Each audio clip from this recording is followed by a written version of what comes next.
Hi, I'm Mark Ray, and welcome to Honourable Mentions, a podcast where each episode a special guest will talk to me about a video game that, for whatever reason, doesn't quite make their all-time list, but really does deserve a commendation. Coming up in this episode, I was incredibly lucky to speak to someone who I could listen to talk about games, culture, and in fact anything indefinitely. Host of podcasts such as the Super Happy Funtime Show and the award-nominated The Sausage Factory, I spent an evening in the delightful company of Mr. Chris O'Regan. So let's have no more hanging about. Here's what he had to say. So Chris, thank you so much for coming on the show. Thank you for having invited me on. No, it's a pleasure. It's an absolute pleasure and an honour.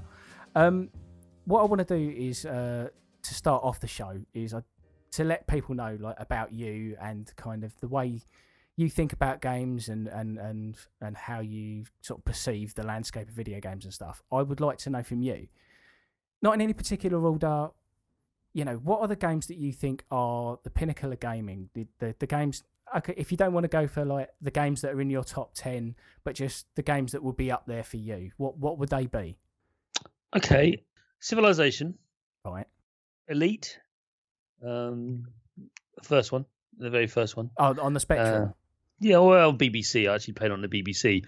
Not my own. I wasn't one of those kids. Just to be sure, everyone. Stop it. Put down. Even now you have the stigma. Put it down. Put it down. Lay down. Stop it. Stop it. You. Okay, no. So I wasn't one. I did have a friend who had one, and he deserved the pitchforks. No, I'm kidding, Gordon. Right. So it's not fair. I still know about it. There's always someone called Gordon.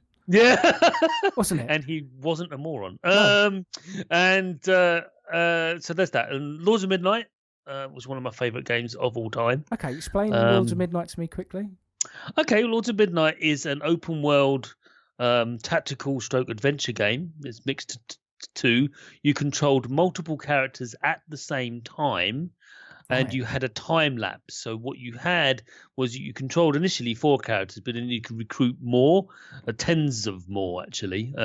And what you could do, you actually went out in the landscape, which is presented in this vast sort of first-person view almost, but not quite. You were kind of elevated above. And what you did is as you controlled these characters, they had a certain amount of moves they could go, or a certain amount of actions until night would fall. And when they would come, was basically the screen would go not black, but the whole landscape would suddenly go dark. Right. And then when all of the characters have run out of the moves, you'd actually press space and say summon night. The whole game would then reset and day would dawn, and then you carry on. Genius! Wow.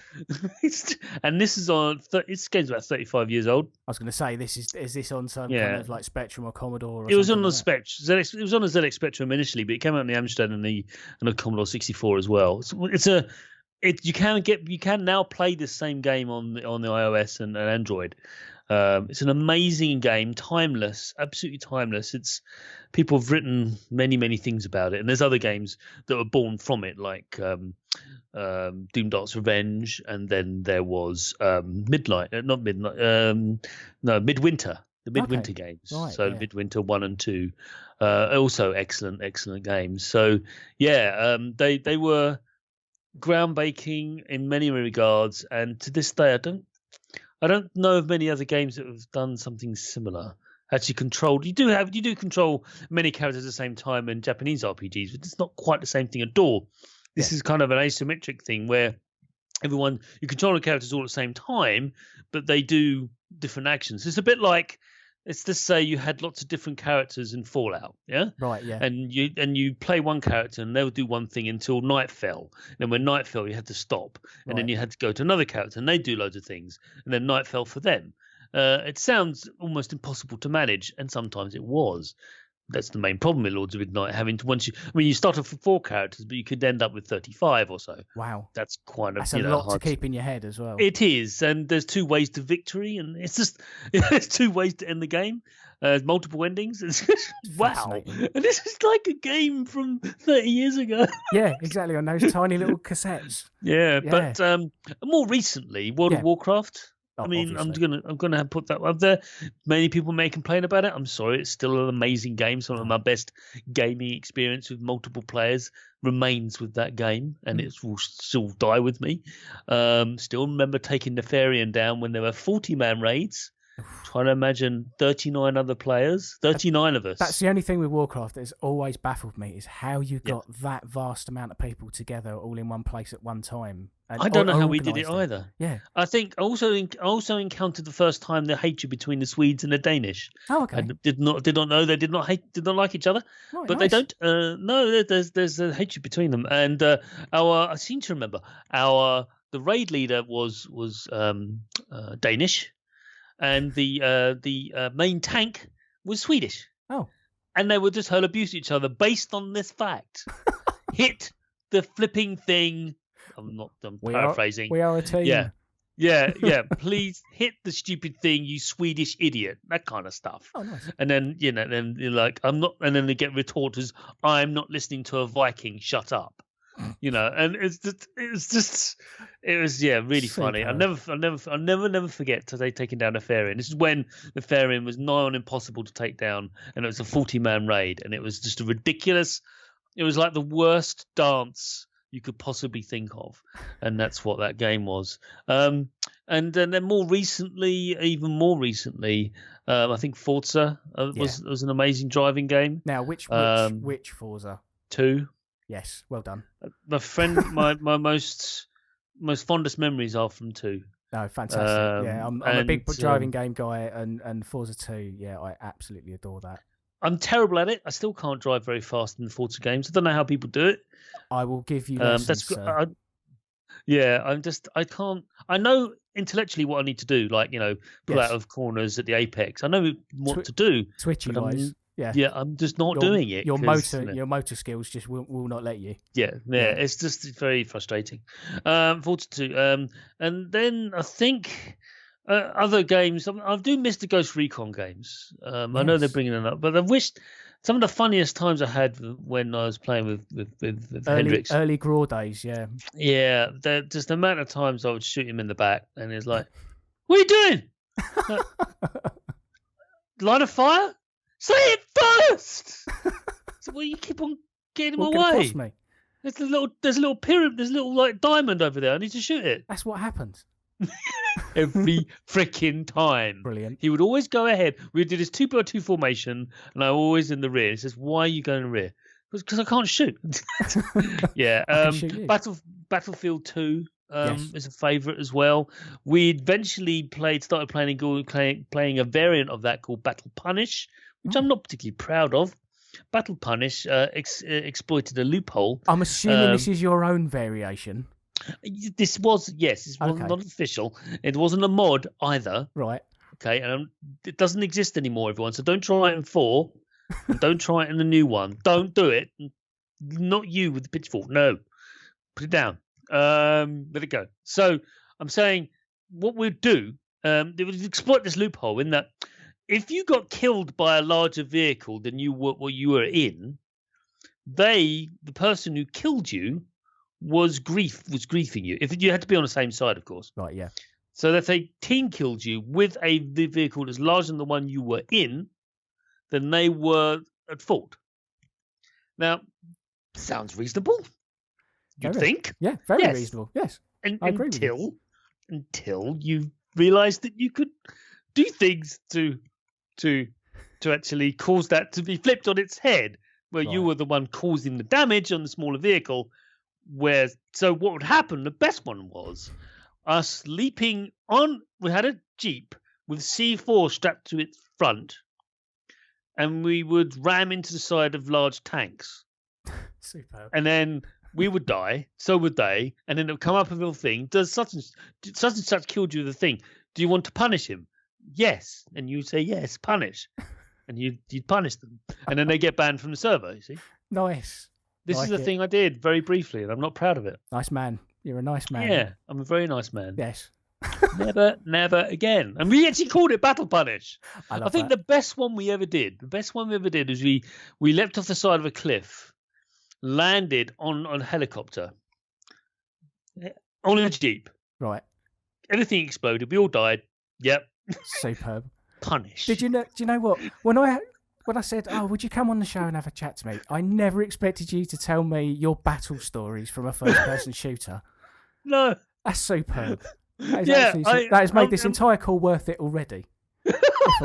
I was part of a Call of Duty clan. Now, bear in mind, when I say Call of Duty clan, I genuinely mean Call of Duty 1. Not Call of Duty Modern Warfare 1. I mean Call of Duty. Right, yeah. Full stop.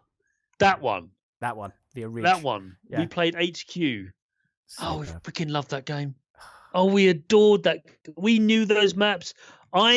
Ever since experiencing that, and I experiencing that at the same time as playing WoW as well. I was in a WoW clan or guild. Yeah. So I was in a COD guild, a clan, and a WoW guild, which is ridiculous. So I was at my height of multiplayer. I was going to say you were in the heady days of online.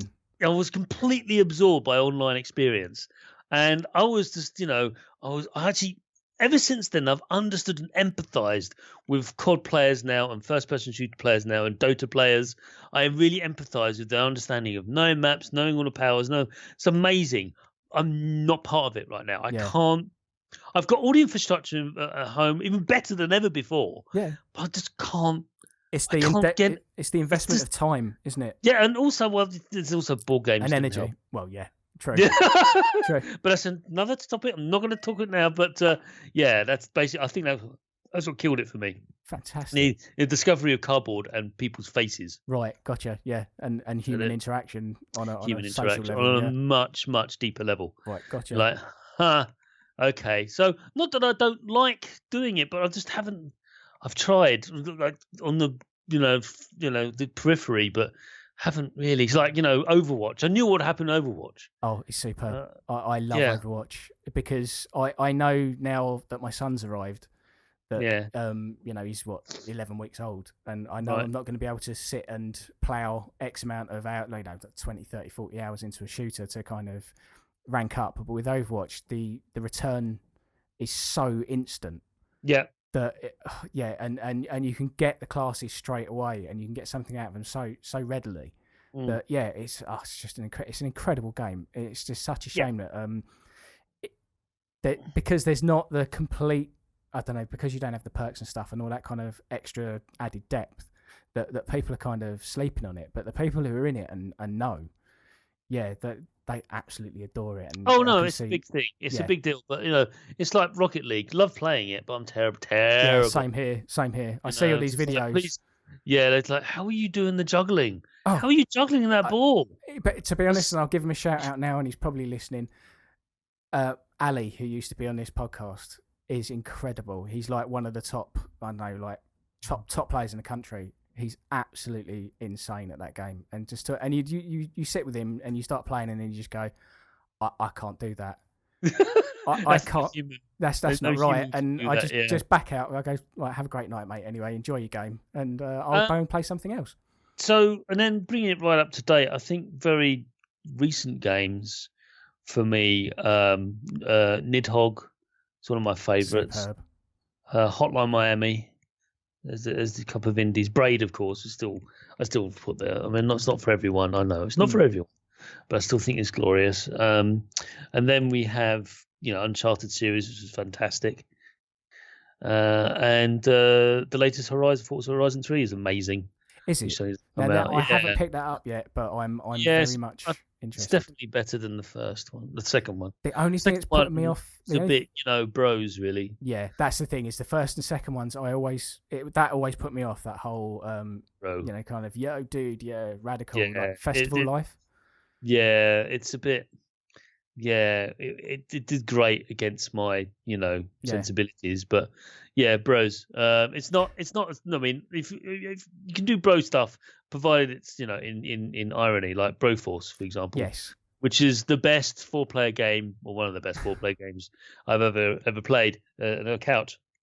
Fantastic. I remember one player sort of got up halfway through the game and said, "We have reached maximum bropacity. I can't do this anymore." It's just one of the funniest things. I mean, we actually put all our controllers down, just laughing our heads off, and like, the hell does maximum bropacity mean? How do you even come up with a word like that? Yeah. That's some Shakespeare levels, stuff. So I hope that's given a smattering of my my depth of Yeah, that has actually I opened my eyes to a lot of games that I would never have put down to you, Chris. I'll be honest. I'll be absolutely honest. I think a lot of people think I sit there playing, Stellaris and stuff, which is true. I just imagine you sitting in a bunker, just like, remunerating over like strategy games all day. Yeah, kind of with your hands to your forehead. Games. Yeah, on the bridge of your nose. Yeah, and that is true, and that stereotype is true. But I do also play, COD and stuff like that. Not modern mod. Although the only Call of Duties when I do play Call of Duty, the newer ones, is when I'm playing the single player. But I kind of stopped at Blops 3. I didn't do Blops 3. Yeah. I didn't finish that, and I haven't played Ghost at all. And I know they didn't. So yeah, it did drop off. Like story-wise from there. Yeah, I had no idea. Yeah, I think that's what it is. So I didn't finish Halo 5. No, because it was just 343 Industries are just awful storytellers. Really, it's just terrible. I see the problem is, and I will be struck down, right. But I don't think that any of the Halo games are particularly deep with interesting story.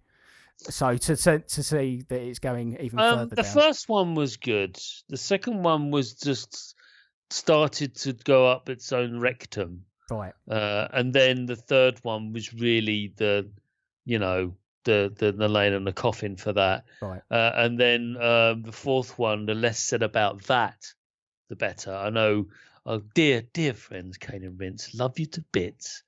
But when you had that extraordinary special on the Halos, the need to read other text and other books and other things to understand what was going on. I'm sorry, we're done. Again, I'm a big Destiny player, and I love Destiny to bits, but the need to read grimoire cards and such and so forth just to get the idea of any kind of semblance of a story, it's just, that's not for me. I mean, that's just not what I've come in for. At least that's in game, right? Yeah. This isn't even in game. No. It's just go away. I first encountered that at PAX, and when they had this big expo hall just dedicated to Halo, and there's just people slobbering over Halo and all the backstory, and I'm like, what is this? It's an FPS, for Christ's sake. Exactly. Get over it. Right. Anyway, now we've completely slagged off Halo. Yeah. Bye, everyone. Bye. Thanks for listening. Thanks for listening anyway. So let's close the show out. No. So what I want to know from you is, again, getting away from the first-person shooters, a lot of the games at the start where you were talking about the ZX Spectrum stuff sounded like really kind of interestingly sort of complex games that were from designers who were just trying to be as far out there as humanly possible. Now, I know what the game you've chosen is, so I'm going to ask you now so you can let the audience know what it is. But what is the game you've chosen? And give me a quick, brief overview of it. I wish I could. I'll try to do a brief overview. The game is Tau Ceti. Right. And it was released in 1985. Yes. On the ZX Spectrum. Now, I will be honest. When you gave me this game, I was like, I have no idea what this game is. No. Like when I've had other people on the show, I've been able to go, oh, I know that game, and give a little bit of feedback, or give my side of playing that game. But you're on your own, Chris. So away you go.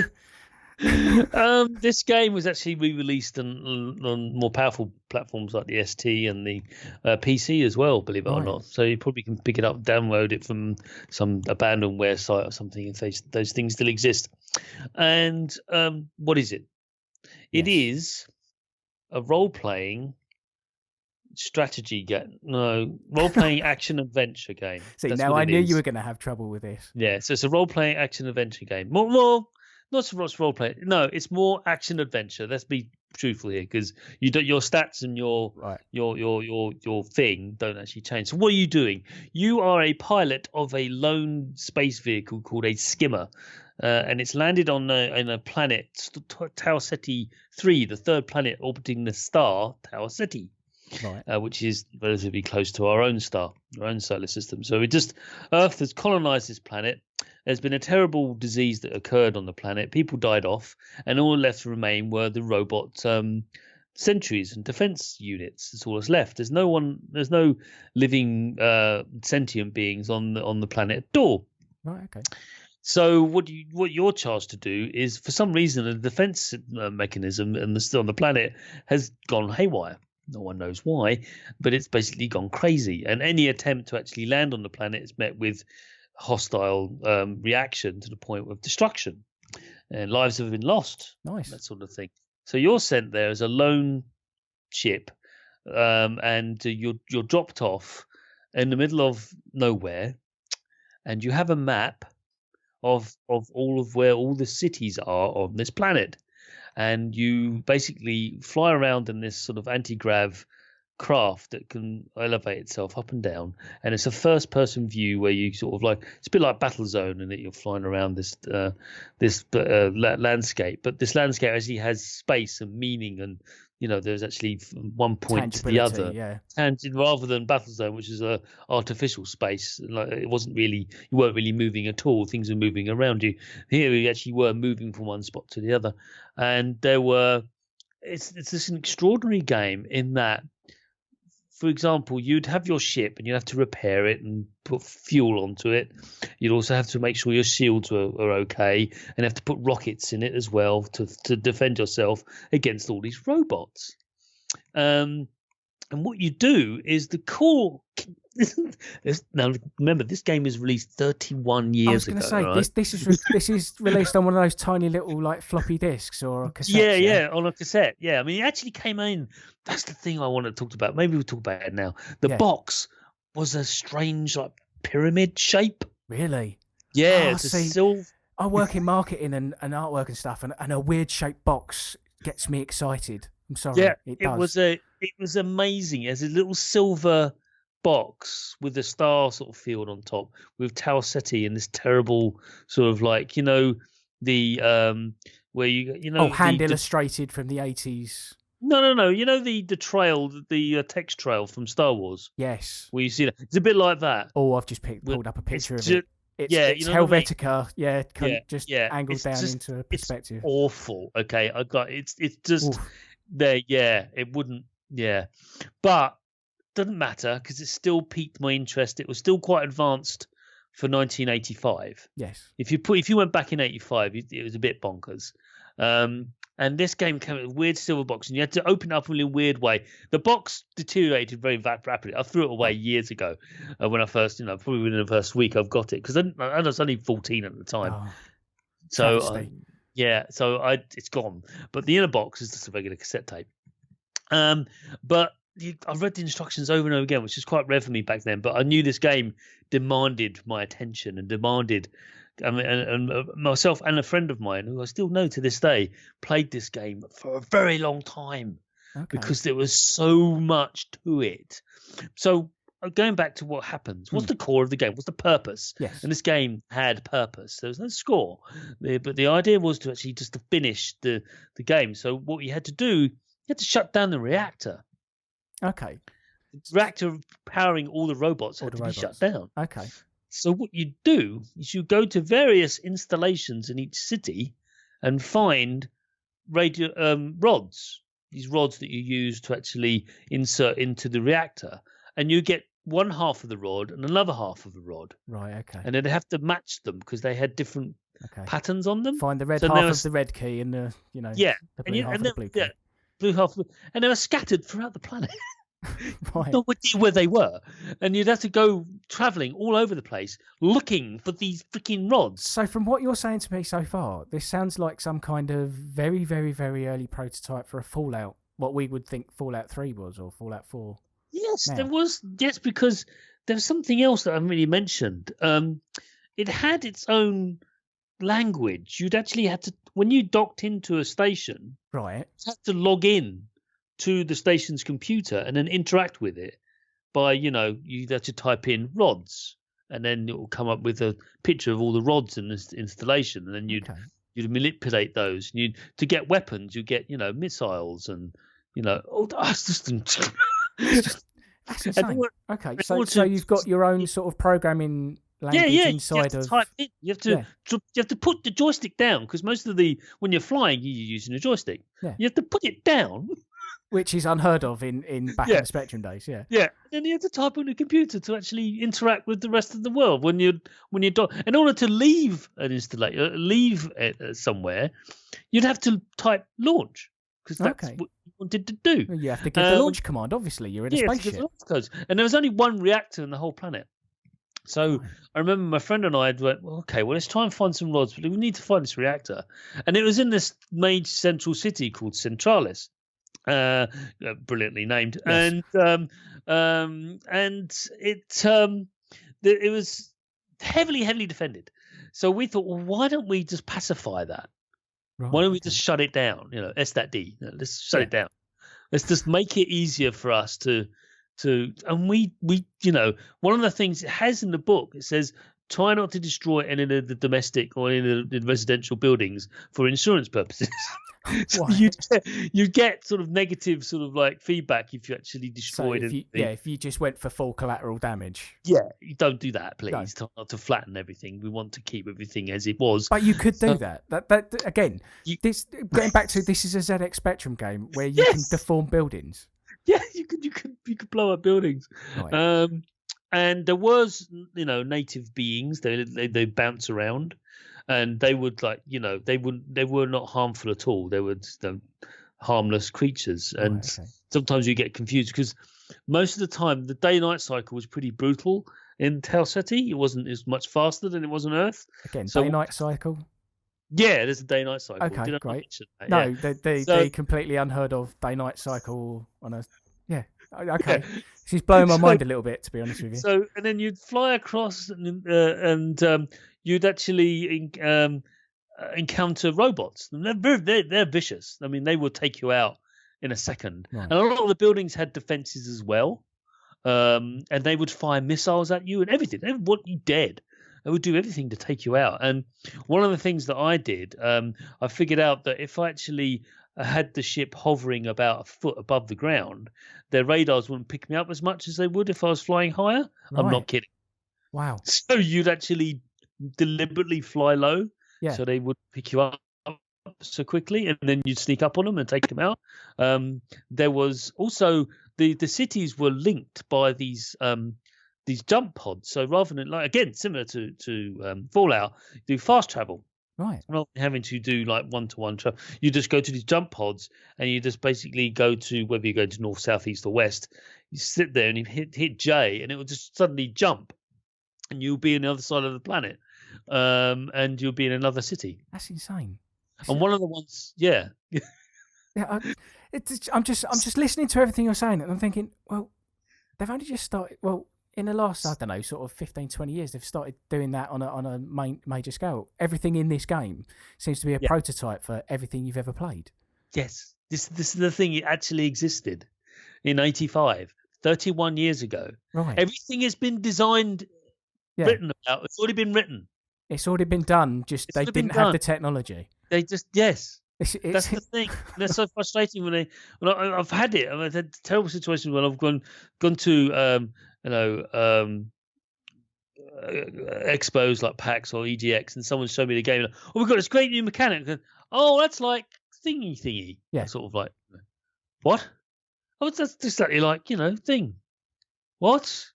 It's this game, and you pull your phone out and show them this video of this 30-year-old game, and look on their face like, oh no, oh Chris. Don't destroy developers like that. Please. No, it's like just go no, but it happens a lot, and it's fine, Mark of the Ninja, Mark of the Ninja. Yeah. There's a relevance to this. Mark of the Ninja, fantastic Xbox 360 game, and PC game, fantastic game, one of my favourites of recent memory. It's Saboteur.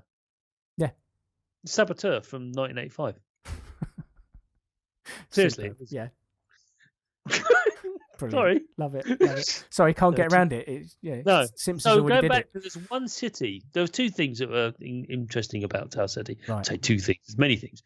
One of the things is one of the cities was mined. Oh, of course. Yeah. So it had mines everywhere. So you had to, blow everything up very, very, with very Great carefully care. so you could get out. With a laser, you had a laser, which is pretty powerful, and a missile launcher and an ECM system as well. Right. You're pretty geared up Yeah. for this mission, but you had to be quick on your wits, otherwise you get surrounded and get killed. But I said earlier to mention about day-night cycle. So there's day-night cycle. When it's nighttime, it is literally pitch black. There's nothing. Okay. The street lights are all dead. It's dead. It's like completely shut down. You know, they're on low power reserves as it is, and you're shutting down a reactor anyway. Yeah. So they're shutting everything down. So you have to turn on your infrared, Right. so you can see. Yes. It's not quite as good as regular sight. So it's all sort of like you only see shapes. You don't actually see detail. Right. Okay. Which means you tend to get a bit trigger happy. I was going to say either trigger happy or you get completely freaked out and you get freaked out. Yeah. But it's just to this day. The other thing was, if you went to a certain military installation on the planet, they had a certain weapon. This weapon would not only devastate every robot in the city, but everything. Yeah, it was the God Cannon or whatever. It was the BFG. My friend and I didn't know what to do with this weapon because we were doing pretty well without it, and we didn't know. We're like, what should we do? Well, let's just pick one and just take it out. Nice. Let's just break the game. It wasn't breaking it. They gave us the weapon to use. Yeah. We managed to figure out how to, because each weapon and each droid had their own strategy to actually counter you, and we actually figured those out together. And it's not a multiplayer game. It's not a multiplayer game at all. But we collectively sat there and tried to figure it all out because we knew there was more to this game than many other games that we played. But we were generally drawn to games like this, the avant-garde, the complex. I was going to say, I can imagine you and your friend sort of sat there and you're drawing physical maps, and like you say, there's these scribbled notes being passed between each other, saying like, shoot them from the side, or turn off the lights, or this kind of stuff. Yeah, turn off the lights. Go low, go behind here. They can't take this out. Yeah. One of the things you should never do is when you're flying towards a ship to dock, not a ship, installation, a military installation or a civilian installation, or a reactor, or one of the sub-reactors where you got the rods from. Yeah. If you shot the building, the doors would close. So not a good. Don't do that. Don't shoot the buildings. That would happen sometimes. Oh. Because you panic. You'd be flying into a docking station and then get shot at, and then you'd swing, but you'd fire first before you swung around, and then bad things happened. No. It's just. But we did. We chose. I remember we randomly chose a city and just nuked it, because we wanted to sort of happen. We wanted what the screen would do. We are experiencing technical difficulties. Please stand by.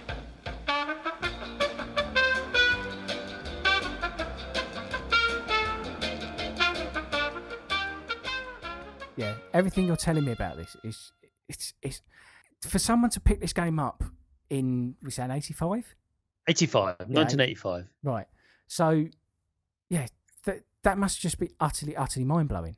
You must have just been sat there just like, I never want to take this out of my machine.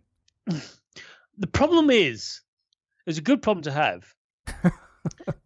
But the year before, I'd played Lords of Midnight, and then I played Elite. Okay.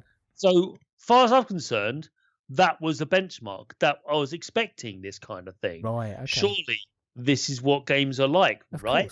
We're another year, 6 months.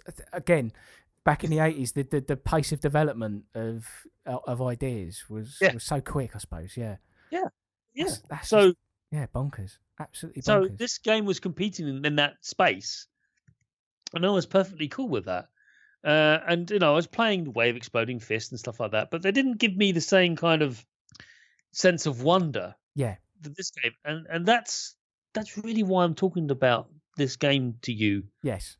That's what I wanted to know is what is it that hooked you? What is that one thing that sort of made you think, this is why I keep going back to this, and this is why I love it? It's because it was the first inkling, and there's many other games of that era that were just groundbreaking and amazing. Not a lot of people know about them. In the retro video game community, you ask a Spectrum fanatic, they'll go, "Oh yeah, it's fine. Yeah, that's up there with the best of them." Right, yeah. They would know, and there's a very strong community out there. Believe me, I know. And you say Tau Ceti, you go, oh yeah, yep, that's up there. Yep, awesome game. Fantastic. And they know. And there's other games like Shadowfire. Shadowfire is a squad-based tactical shooter, 2D top-down tactical shooter in 1984. Crazy. Yeah, it's just, and I thought, well, this is just this video game. This is how it is, isn't it? Yes. And that's the games I like to play. And they will friends, just get bigger and better. And my peers my other friends, a group of friends, liked them too. I mean, one of the first video games, computer games, I should say, I played, specifically computer game, was a game called Star Trail on the ZX81 in 1981. And this game had you flying a spaceship across the universe, blowing up Klingons and getting fuel and exploring planets and everything on 16 kilobytes of RAM. This is what I thought, well, isn't this how it is? I mean, yes, you're right. My mind was being blown by these universes and these worlds that the people were creating, because that is what I really love, is exploring worlds that others create. Right. That is why I like the Witcher games. That is why I like Bethesda's work. That is why, because I adore seeing worlds created by others. Fantastic. So these games basically set the kind of the benchmark for everything you want to see out of a game for the rest of your life. Is that kind of, that like you say, exploring worlds, seeing interesting ideas. This was all grounded in playing these types of games like Tau Ceti. Yes, it's all started here. That and reading Lord of the Rings, the sci-fi stuff and Dune, all those. Yeah, doing that set it all off and to a path which I chose for myself with regards to video games. I mean, this is why I liked No Man's Sky. I will back you on that. I will back you on that to the hill. That's why I like, Elite Dangerous, because you explore in the universe, not the planets. Well, you can some of the time now, but for the most part, it's just the universe itself. This is why I like Privateer. This is why I like Wing Commander. But do you think that is because of our age? Because again, you and I are very similar age. We were from back in the spectrum before days. Yeah. Everything was based around space, or it seemed that way for a very long time. Well, it was black, wasn't it? Yeah, that's what I mean. It was black. And do you think that black screen? I mean, how easy was that to render? Exactly. So, do you think that is why we have this obsession with space games? Is that because from back then, or is it just like you say, the wonder of exploration and what is out there? What more can I see? It's just worlds. It doesn't. I mean, I just mentioned The Witcher, didn't I? I mean, that's not space, unless it's a culture thing going on there. That'll be awesome. I still maintain that Game of Thrones is a culture novel. Right. Look up what I mean by that, listeners. That would be hilarious. Basically, Culture is by Ian M. Banks. May he rest in peace. Right. Okay. Brilliant author, and the culture is a hyper advanced civilization. So advanced it's beyond our comprehension. You cannot comprehend.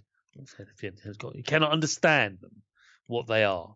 But they are extraordinarily advanced civilization that have defied death itself. Right. To the point where they're bored. Right. Okay. Yeah. They're kind of bored, right? The Dorian Gray kind of thing. Yeah, they're kind of bored. So what they do is their sole purpose is either finding out new things about the universe, which they continue to do, and way they do that is they then go to other lesser life forms or lesser advanced planets, just go there and observe them. Just observe, don't interfere, just observe. Right. And I've always thought it would be really, really funny if one of those characters was from the culture, because you can't kill someone from the culture. They cannot be killed. And they're also super powerful. I mean, they're almost godlike. They are godlike. They are Superman. They can summon. No, they're better than that. Right. Okay. They're like a deity almost. They can make planets and destroy them and that sort of thing. That kind of power is available to them. And I just think it'd be funny if one of the characters is, I think, one of them could be Because there's an opening in one of the books called The Use of Weapons, Right. which is quite a complicated book. Not the first one I'd recommend reading, actually. But the opening section is the main character's had his head chopped off. Okay. And then the thing, a robot appears in front of him and said, "What, again?" Nice. Which is the obvious response. Yeah, I'm paraphrasing here, but that's basically it. Like, really? Again? Yeah, it really hurt this time. Nice. So they can't die, see. So that's what I think. Just shake up the Game of Thrones universe where everybody dies every 5 minutes. Everyone dies until one, like, how's he not dead? Oh, God. Told you, it's culture. Told you. No one listens to me. Oh, but no, I mean, that's going back to my original point. Yes. And I do have a original point, is why did I choose this? It's not my favorite game. It sounds fantastic. It is fantastic. It is brilliant, but it's not my favorite game. Oh. I've already told you what those are. Exactly. This is really about, because there were problems with it. It does get a bit dull, repetitive, Right. because that's what video games always become. That, unfortunately, it's the nature of them. Most of them can be repetitive. They're stifled by their scope. In some respects, yeah. Well, they become, you end up going through the motions of something in order to progress. And you just, oh, God. So you just do it again and again. So, and that was the same thing here. Go to the planet, go to the city, pacify it. Once you pacified it, that was the exciting part. Right, yeah. That was exciting. That was the action, boom, explosions part. That was the action of actually strategizing how are you going to pacify this city. You've entered it. You're fully armed, fully fueled, fully shielded up. Let's do this shit.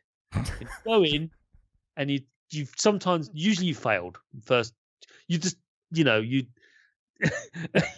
Oh yeah. Yeah. That the cycle of failure was very, very high. Well, this was the thing that I discussed with David Turner's on his show, that the rinse and repeat gameplay is not bad.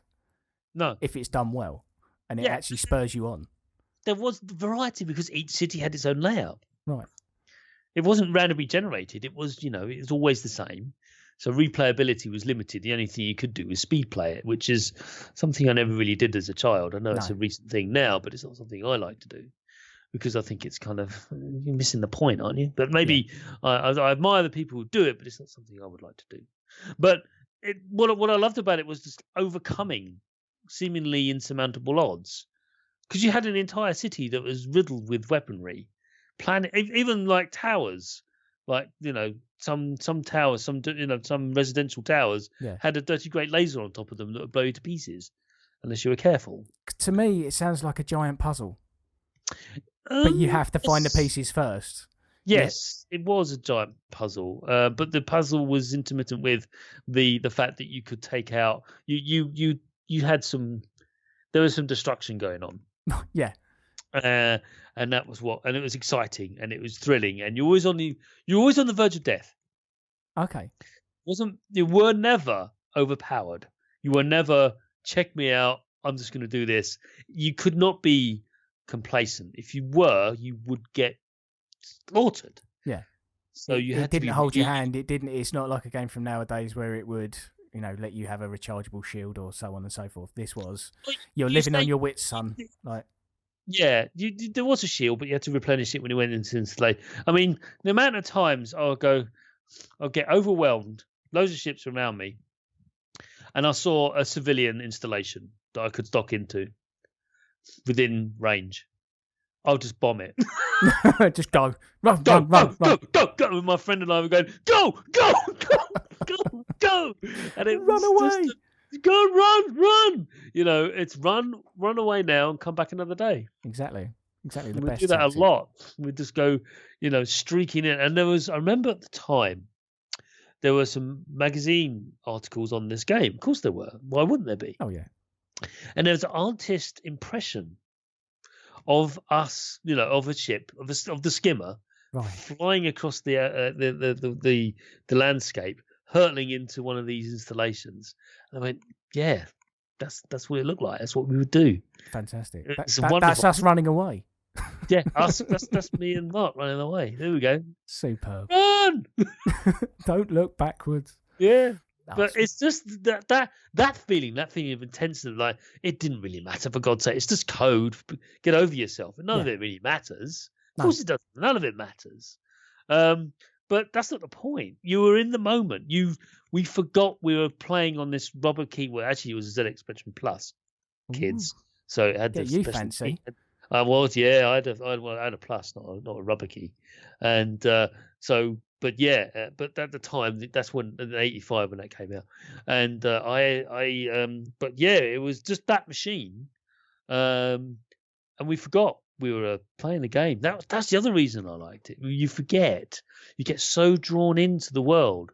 You actually almost become, you don't lose sense of reality, but you buy into it. You buy into. You forget all the conceits that are available to you, and the fact that there are clunkiness elements to it. You forget those, cast those aside, and you get drawn in, just like you do with all the Bethesda games. At least I do. Oh, absolutely, yeah. You just get completely drawn in, and you become part of that world. And when you reach that sweet spot, it's amazing. It happened to me in GTA 4, not 5. I was going to say GTA is always the one where you always speak to people and they say, I'm starting to see things in the real world that I see in GTA, and I want to climb that building, or so. And then when that starts creeping in, that's when it's dangerous. Yeah, it's like one of my worst jokes on related to cosplay. Like, I'm cosplaying, yeah. I'm a pedestrian GTA. Easy. Yeah. Yeah. Now, don't try to hit me with a baseball bat, because no money's going to fly out. I'm going to assure you that. But yeah, I'm really happy that I've been able a chance to talk about this game. It deserves. I mean, it's out on the Amstrad as well, and the ST and PC and stuff. And it was released a couple of times. And there was a sequel called Academy, which I never really liked. It wasn't quite the same. It was basically a training module for people flying skimmers. Right. What? Okay. It would have been better if they sent us to Proximus and Tourai to do the same thing, only with something even more lethal, like, I don't know, giant dinosaurs or something. That would have been awesome. Okay, so this was VR missions to Metal Gear Solid, yeah? It was like VR missions. It was like, what's the point? Yeah, exactly. So I didn't really get into that. Maybe I never really played it at any length. I did have it, but I never really it drew me in as much as Tau Sati, the original, did. And it came in a regular box. So what was that about? Oh, well, that's disappointing. That's just, you go bigger and better with the box, guys. Yeah, you do. I never forget the most ridiculous box I ever saw. Was the Tomb Raider box. That was the most stupidest box ever. Really? The American one. Okay. Not the UK one. The Americans had amazing boxes for their PC games, and it was basically the shape of a giant pyramid. Oh, it was huge. Superb, yeah. It was the size of a 19-inch monitor. It's just, no one needed that packaging. Store it anywhere. No, exactly. You're not going to put that on your shelf, are you? No, you couldn't. It was a piece of art you had to put on a shelf on his front. You couldn't put it on his side. You're like, here you go. I bought this game. So anyway, that's a disappointing sequel, but shame. But so to that point, I was going to ask you, what would your elevator pitch be to get someone to try this game now? But I don't know if you could, because it is so. I don't know, like you say, it's from so far back that is that even possible to get someone to try? Well, this? People still. You got to remember, 85. What happened in 1985 as well? Right. What else came out in 85? Oh, well, Elite. Well, no. Oh no, was it Elite? But let's be more broader than that. Okay.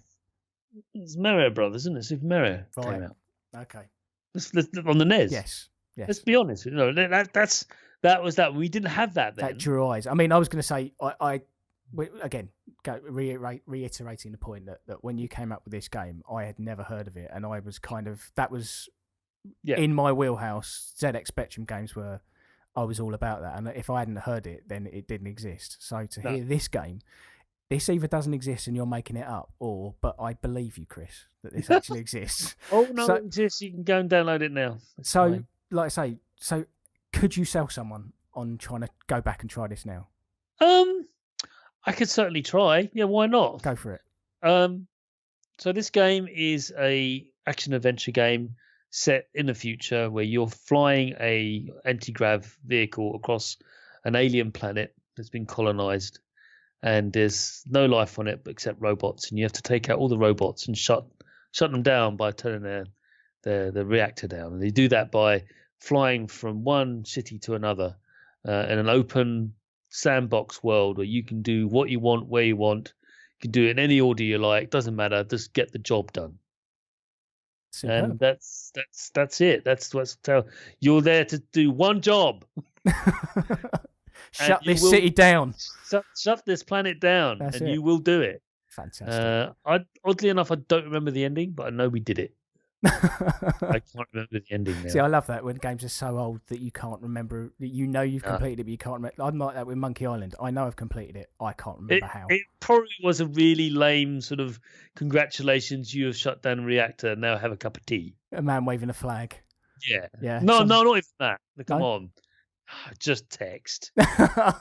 just They just were, white they text were. on a black background. Anyway, I mean, Alienate, okay? Right. Do you know that game, Alienate? Yes, I remember. Alienate was a sequel to Night Law, which is an isometric action-adventure game. Yeah. I think you can play it in the Rare Replay collection. I think you can, actually. Right. I'll check that. Might be wrong. But Rare Replay collection comes out on Xbox. It has been out on Xbox One. Highly recommend it. It's very, very good.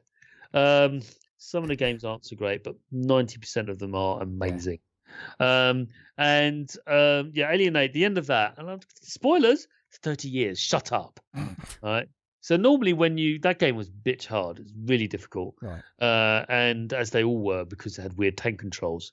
Thanks. Yeah, You cheers. think it started Resident Evil? No. No. Oh, no. So it had tank controls. So when I did actually manage to complete that game. I still don't know how, but I did. Normally when you died, your little robot which you were controlling, he got bashed around and smashed up into a little square and then got blown up. And that was when you died. So you saw that animation, on a regular basis. Yeah. And when I finally finished it, it suddenly appeared, and there he was in the middle of the screen going, "Oh no, don't! This is not fair. He's just saved the world. Don't do this." And what do they do? Rather than bash him up, they give him an oil bath. Oh, lovely. Like, yeah, well done. Game Nice. over. I almost picked up the television through the window, I can imagine. but I was not strong enough because it was a CRT. So Yes. yeah, Yes, those suckers are. You employed 4 strong men. Yeah. I called him around and said, Yeah. "Can you throw this through?" No, I wasn't impressed with that. So yeah, worst ending ever. Considering the amount of effort I put into doing that. Well, Chris, thank you so much for bringing this game. It sounds incredible. It sounds absolutely incredible. And it was exactly what I was looking for when I came up with the idea of this show. It's just something that I'd never heard of and would completely just blow my mind. And I now want to go and just find as many YouTube videos of this. I won't go through an emulator. It's a lot of hassle. I'm just going to go on YouTube and watch this. It is out. There is a walkthrough, like long play of them going through the motions, and what I've described to you is, of course, I like to think it's accurate. It's pretty much, hopefully they flew low. If they didn't, they're crazy. Then they're going to have you to answer to. Yeah, well, stupid. I meant to go low because then the radar don't pick them up. Idiots. Fantastic. I just love the fact that it has that depth of detail, that little detail. Yeah, that's brilliant. It's just amazing how they did it. I don't know how they managed to squeeze so much out of so little. I just don't know to this day. Wizards, freaking wizards. They all were back then, though. They were. But wizards in bedrooms. Yeah. So let's round this out. The last question. If you were to ask anyone that you can think of to come and do this and talk about their honourable mention game, who would it be? I think the best person I can think of is the gut reaction and someone who I do find interesting. And you did say anyone, right? Yeah, anyone. Absolutely anyone. I'm not. I won't be able to get them. No, of course. No. I'm not going to say, the Queen. Yeah. That would be, or the Pope, because let's do that joke. Well done, everyone. Yeah. Done it. Stupid, isn't it? Do you feel happy? I don't. John Carmack, I would like to know what would be the game that he thought, not one he'd made himself. Right, yeah. But the one that he would be fascinated by and talk about at length, as I have done on this show myself. He's an extraordinary human being, what they call a polymath. Right, yeah. Apparently, this is not a phrase many people know. I thought everyone knew what this meant, but it's someone who's basically a Renaissance person who can create music and also write, beautiful poetry while at the same time understand advanced mathematics. Yeah, the Leonardo da Vinci of our time kind of situation. Yeah. Yeah. He is.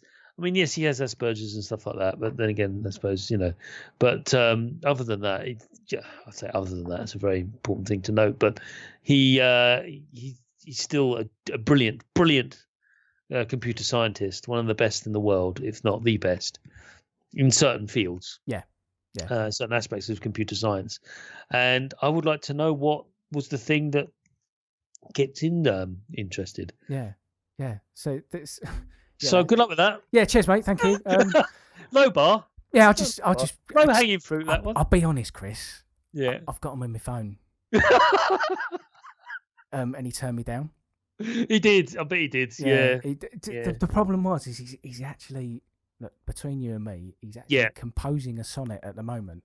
He is whilst fixing his shed. Yeah. So couldn't come on with his left ear. Yeah. Just blindfold. Just bad timing. He did say maybe next year, but Yeah. And then he's reinventing Oculus.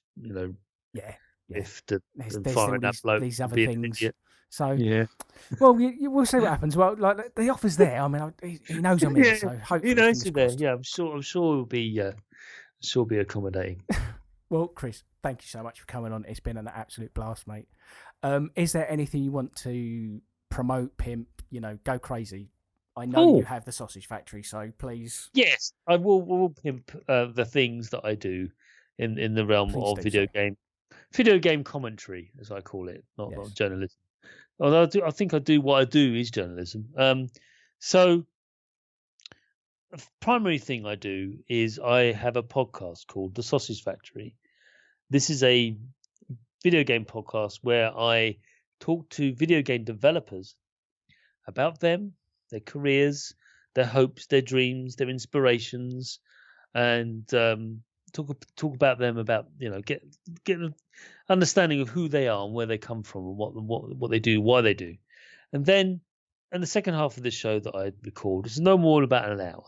So I'm not Giant Bomb would talk 3 hours about hamburgers. Bless them, that's their thing. I don't do that. Instead, I talk to them about design aspects of the games they make and ask them challenging questions about how did that evolve? Why did that idea evolve? What things were created and thrown out? Just basically get an understanding of how these games that we love so much and we play for so long and we spend so much time on and distracting ourselves with, how they come to be. Yeah. And I've recorded over 100 at the time we're chatting now, 119 episodes now. If I ever get to 119 episodes, I want a gold carriage clock. I'll be honest. And that's no mean feat. I'm going to big myself up a bit. Very well there, sir. And I still love doing it. And what's one of the things that strengths of the show is that it has structure. There is a very strict structure of the show. It doesn't make it dull, but the first 5 questions I ask every guest is the same. No, I love that. It's always the same, but different answers, of course, but they're always the same. No, I love it. And that way, it makes it different, and people know what the questions are going to be. Regular listeners know, so they know what's going to come up, and they go, "How's he going to answer this one? Yeah. How's he going to answer this one?" And then the second half, they're the unique questions based on the game we're chatting about. No. But what else do I do? Because I do more than just that. So the podcast is also a video cast where I actually record gameplay footage of the game we're talking about. There's a bit of a lag with that for various technical reasons, but typically I sort of trying to catch up with those. But at the moment, we've about 4 videos up now about, basically has the podcast overlaid with video gameplay footage of the game we're chatting about, where it's applicable, where we talk about games like first person point-and-click adventures and puzzle games and stuff like that, we tend not to do that because it doesn't, if it's a point-and-click adventure, you spoiled it if it just doesn't work. So, for the most part, we just do that. So that's the podcast and the vidcast that's linked to it. But the other two things I do now, it's very recent, but I've started streaming on Twitch. I saw that, and I was very impressed. It's not like what you normally have where people League of Legends screaming at other people playing League of Legends. No. Not that there's anything wrong with that. In fact, that's the core of Twitch, and that's fine.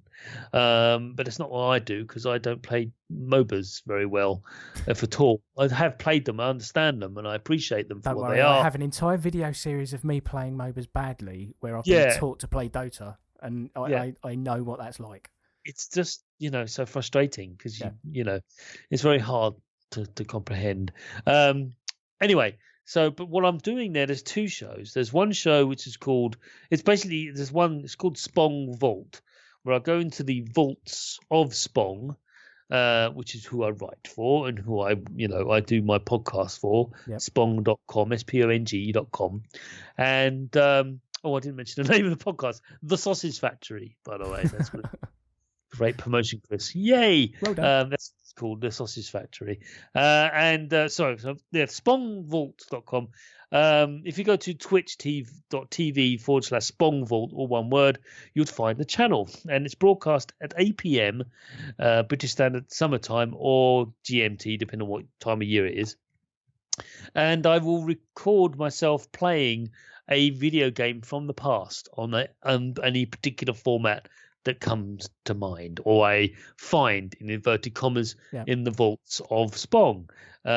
This last one I did, the very first one I did very recently, was me playing Jetpack on a VIC-20, and I was actually playing it with the VIC-20, not emulated. Christ. It generally was on my VIC.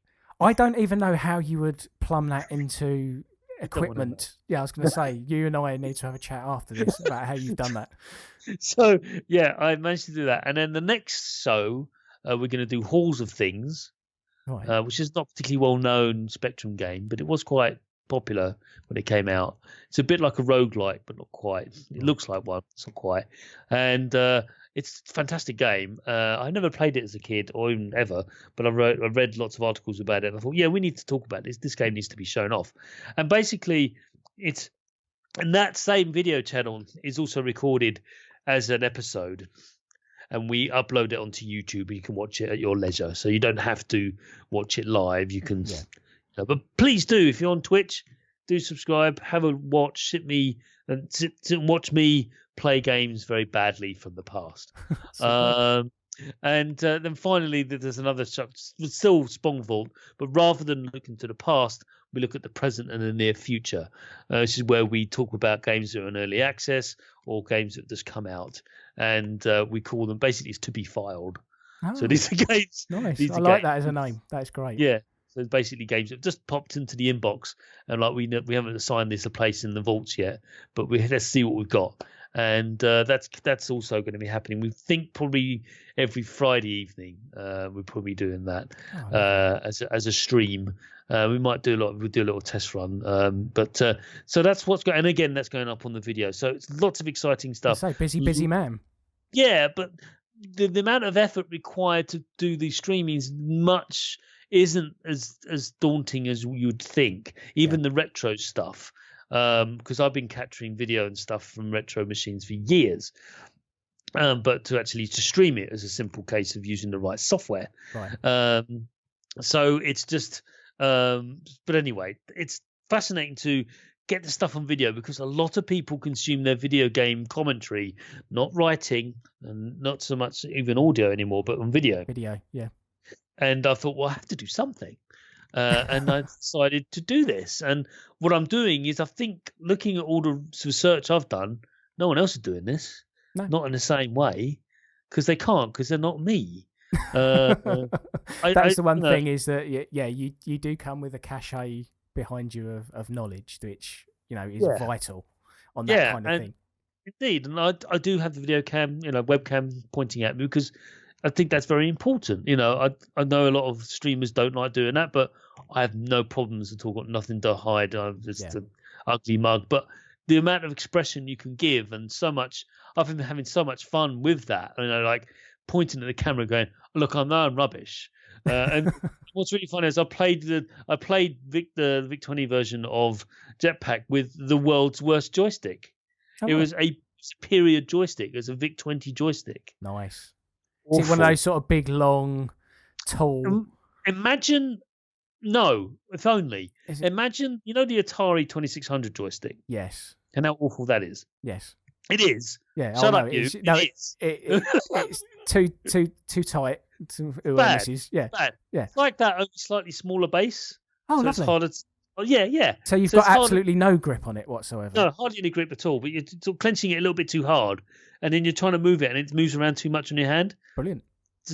The worst joystick. Perfect. And I sort of said to them, "You just watch the video." Yeah. Oh, I will. I actually get to the point where, look, I've got this joystick. I'm doing this. I'm suffering for my art.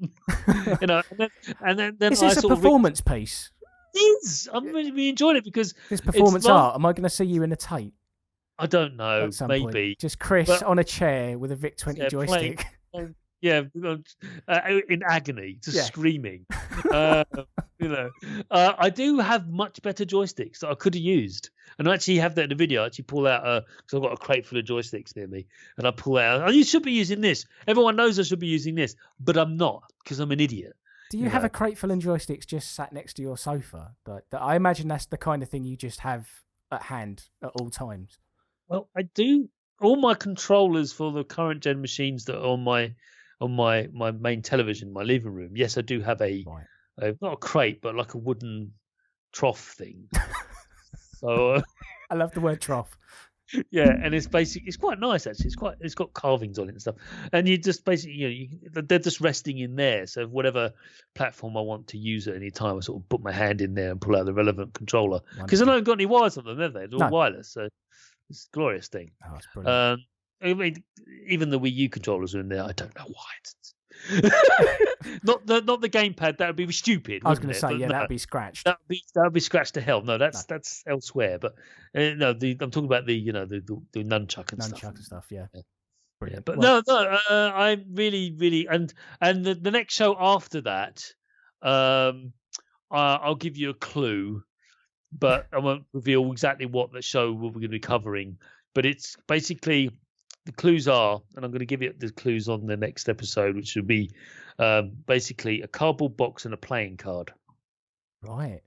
That's the clue about what the next game will be. Okay. After. Yeah, really looking forward to that one. Yeah. Interesting. Yeah.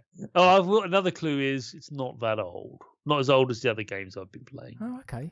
It is old, but not as old not as the others. Old. Right, okay. Right, I'm gonna keep my eye out for that then. See what that is, because that's intrigued me. Yeah. Right. Well, I don't know how to end these things, so thank you so much for coming on, Chris. I really appreciate it. No, thank you. It's been fantastic chatting to you and catching up. It's been too long since you and I chatted. Far too long. Yeah, we've not been on a train back to Bromley in far too long. No. We live elsewhere now, but exactly. I had literally that restraining order you got out on me, where I had to move to another county. Yeah, that did work out for the good. No, really. I mean, it doesn't cover Skype though, so I'm covered. No, you're covered. So I'm covered. No, thanks for having me on. It's been fantastic talking about awesome video games. Cheers. And my tag's going off, so I better go now. Okay. All right, bye. Bye. Welcome to the end of the show. I'd like to say a massive thank you to Chris for joining me on this episode. And I'd also, dear listener, like to let you know that it's been long enough since we recorded this episode that I can now fill you in on the name of the game that Chris gave us a little hint about, cardboard box playing card. Well, if you go to YouTube and search for Spong Vault Metal Gear Acid on the PSP, you'll be able to watch Chris play, in the words of Wikipedia, the turn-based collectible card tactical RPG video game. Bit of a mouthful. Right, that leaves me to just do housekeeping. If you've enjoyed this or any other episode, please do leave a review on iTunes. And if you have any feedback on this or any other episode, please do get in contact with me at ch4zzee on Twitter or via email at theaibots.com. Thanks for listening.